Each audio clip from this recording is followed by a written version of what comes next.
what distinguishes the church, this gathering, among other human gatherings, of which there are a nearly infinite variety? Look at how the church begins its gatherings. I'm in the Boy Scouts. We begin every meeting with the Pledge of Allegiance because we are the Boy Scouts of America. And so how we begin, and then we say the Scout Oath, and then we say the Scout Law. Sort of, these are our canons, these are how we remind ourselves who we are, and then we go to the rest of our meeting. And how we begin is a real key indicator. It's something that human beings do that reminds one another who we are and why we are who we are. So if you look at the beginning of a worship service,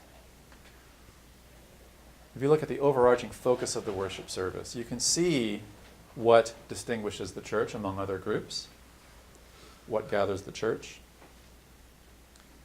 In many traditional churches, the service begins with a procession, people marching in. And usually what's at the front is maybe the leaders. If the bishop is in town, maybe it's the bishop. Maybe it's the book. Maybe it's the gospel that's at the front of the procession. Maybe it's a cross. Procession is a temporal way of acknowledging that we're not just another gathering, we are this kind of gathering. And it might take you back to moments in Israel's history.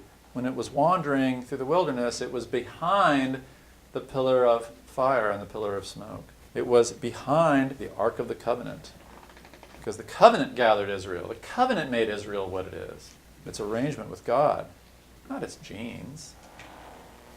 Even today in synagogues there is a Torah procession because the Torah, the law of Moses, the covenant, it remains what gathers Israel. The last week of Jesus' life begins with a procession, the triumphal entry into Jerusalem. And that's a sign about what heads up this last climactic week where God brings the new into the midst of the old. It is in and through Jesus Christ that it happens. This made sense to people both because of their Jewish roots of procession and because of Roman traditions of procession. And we're no different today. On July 4th in Montecito, there's a parade. You know who gets to head up the parade? The colors. The way we begin suggests what gathers the church. Pay attention to that. Pay attention to how a church service begins. Is it with the Word of God? Is it with joy and song and prayer and praise and exuberance? Is it with a formal procession where the leaders come in? There's a theology behind that. And what we're going to do to develop a theology of the church is this. I'm going to give you 5 or so dead ends. I'm going to give you 5 or so ecclesiological heresies. All right? 5 accounts of what makes the church, that the church itself has roundly and rightly rejected. Then I'm going to give you what I'm going to call 3 open lanes. 3 accounts of the church's churchness.